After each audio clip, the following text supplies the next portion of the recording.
আসসালামু আলাইকুম রহমতুল্লাহ। নতুন সুন্দর একটি আপনাদের জন্য ম্যাপ নিয়ে আসছি দিদিশোনা।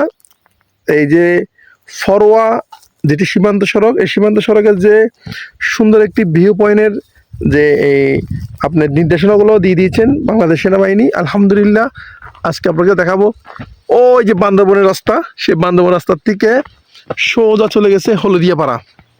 আমরা এখন যাব হলো হলদিয়া পাড়া, অর্থাৎ হলদিবাড়িতে যাবো ভিউ পয়েন্ট। ওই যে দেখা যাচ্ছে ছোট্ট করে, এখানে যাব। এখান থেকে আমরা চলে যাব ফরোয়া, ফরোয়াতে চলে যাব আমরা শুক্রসরি, যে শুক্রসরিতে থেকে ওই যে ইন্ডিয়া দেখা যায় সেই ইন্ডিয়াতে চলে যাব। তাহলে আপনারা অবশ্যই আমার আজকের এই ইয়েতে লাইক কমেন্টস শেয়ার করবেন, আপনাদের কার কার ভালো লাগছে। আমি একটা ছোট্ট করে বলি, 2016 সালে আমরা 2016 সালে ওই যে পাড়া থেকে আমরা এই পাহাড় দিয়ে হেঁটে হেঁটে হেঁটে হেঁটে এইখানে উঠছি। এখানে একটা ছোট্ট দোকান ছিল, বেড়ার দোকান।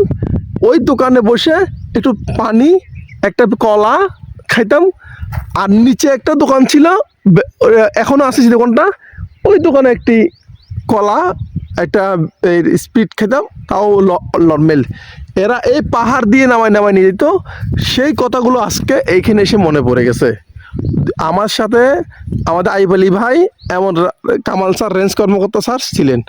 আজকে এই পাহাড় দিয়ে বেয়ে বেয়ে বেয়ে আমি না বাজারের সময় অনেক মানুষ যাইতো এই দিক দিয়ে, এই পাহাড় দিয়ে নেমে নেমে নেমে নেমে নেমে নেমে নেমে নেমে এমনি যাইতো। আজকে এটা দেখেন, যেটা আমরা 2 ঘন্টা লাগতো উঠতে, সেটা আমরা 10 মিনিটে চলে যাব। আলহামদুলিল্লাহ আমাদের কি সুন্দর একটি উন্নয়ন হয়েছে এই সীমান্ত সড়কে।